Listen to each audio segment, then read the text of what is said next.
हम मुन्नी झा आइ हम अहाँ सबके बीच में बिल्कुल नया अवतार में एलहुँ हन। आइ हम एकटा कविता लिखलहुँ हन, रात भर जागि कऽ ई कविता लिखलहुँ हन, तऽ कनि सुनियौ और नीक लागत तऽ कनि सपोर्ट करबै। कविता के नाम अछि गृहिणी। तऽ सुनियौ ई गृहिणी कविता।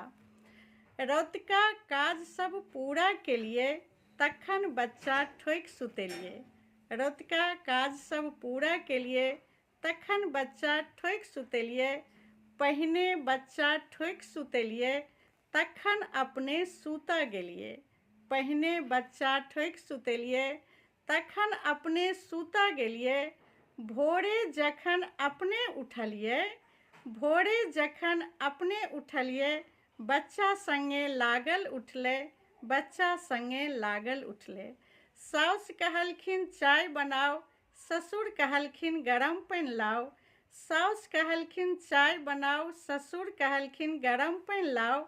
बच्चा साउस के कोड़ा देलिए, राजकाज में अपने लगलिए।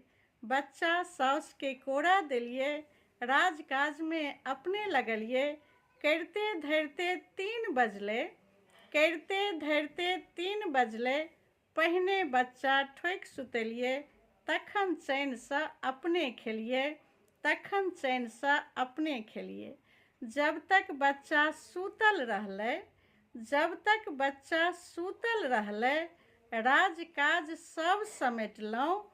आ जखने हम सूतऽ गेलिए, जखने हम सूतऽ गेलिए, बच्चा पहिनेसँ उठि कऽ बैसले। जखने हम सूतऽ गेलिए, बच्चा पहिनेसँ उठि कऽ बैसले। आब की हम आराम करबै, आब की हम आराम करबै, रौतका काजमे फेरसँ लगबै।